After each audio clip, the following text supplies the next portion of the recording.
আসসালামু আলাইকুম। কুকিং হাউসে সবাইকে স্বাগত জানাচ্ছি। আশা করি যে যেখানে আছেন সবাই অনেক অনেক ভালো আছেন।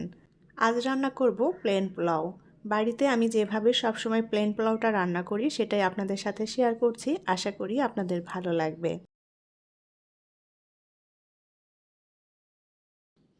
আমি এখানে আগে থেকেই 500 গ্রাম সুগন্ধি চিনি গুঁড়া চাল খুব ভালোভাবে ধুয়ে তারপরে পরিষ্কার করে পানিটা ঝরিয়ে নিয়েছি। পরিমাণে কম বেশি করে রান্না করতে চাইলে চালের পরিমাণ সেভাবেই নিয়ে নিতে হবে। তো আমি এখানে 500 গ্রাম চাল নিয়েছি। প্যানে এখন দিয়ে দেব ডালডা। আজকের এই পোলাওটা আমি রান্না করব ডালডা দিয়ে। আর ডালডা দিয়েও পোলাওটা খেতে কিন্তু খুবই ভালো লাগে। ডালডাটা একটু গলিয়ে নিয়ে এখন এর মধ্যে দিয়ে দেব 2 টুকরো দারুচিনি, 2টা এলাচ এবং 3-4টা লবঙ্গ। এখন এই গরম মশলাটাকে একটু ভেজে নেব। খুব সুন্দর একটা সুগন্ধ চলে আসলে এখন এর মধ্যে দিয়ে দেব সেই ধুয়ে রাখা পোলাওয়ের চাল। আর এখানে ডালডার পরিবর্তে ঘি, তেল অথবা বাটার যার যেটা পছন্দ সেটা দিয়েই এই পোলাওটা রান্না করে নিতে পারেন। চালটা দিয়ে খুব ভালোভাবে নেড়েচেড়ে এখন চালটাকে আমি একটু ভেজে নেব। আর পোলাওয়ের জন্য চালটা যত ভালো করে ভেজে নেওয়া হয় পোলাওগুলোও তত সুন্দর হয়, ঝরঝরে হয়। তো চুলার আঁচটাকে অল্প রেখে চালগুলোকে ভালোভাবে নেড়েচেড়ে ভেজে নিতে হবে যেন পুড়ে না যায় চালগুলো। আর চালগুলোকে অনবরত একটু নেড়ে দিতে হবে। এখন এর মধ্যে দিয়ে দেব 1 চা চামচের মতো আদা বাটা। আদা বাটা দিয়ে আবারও চালের সাথে খুব ভালোভাবে মিশিয়ে নিয়ে চালগুলোকে ভেজে নিতে হবে। আর চালগুলো আমি খুব ভালোভাবে ভেজে নেব, তবে চালগুলো কিন্তু একদমই পুড়ে যাবে না বা কোনো লালচে কালারও হবে না। চালগুলো সাদাই থাকবে, আবার ভাজাও হয়ে যাবে, এভাবে ভেজে নেব।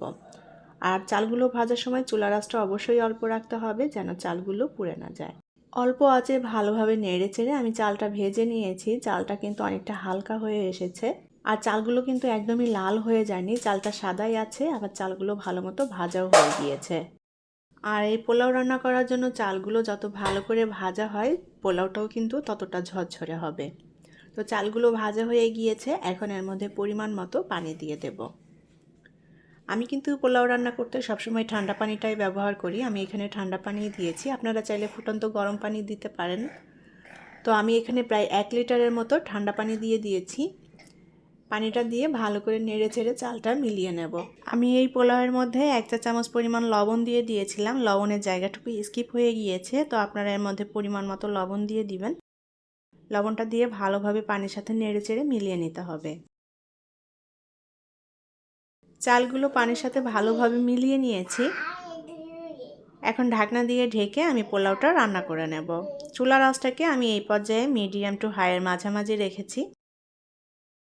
তো পোলাওটা রান্না করা হয়ে গিয়েছে, যে পানিটা দিয়েছিলাম পানিটা একেবারে শুকিয়ে গিয়েছে। এখন পোলাওটা একটু উল্টাপাল্টা করে নেড়ে দেব। আপনারা দেখেই হয়তো বুঝতে পারছেন পোলাওটা কতটা সুন্দর হয়েছে।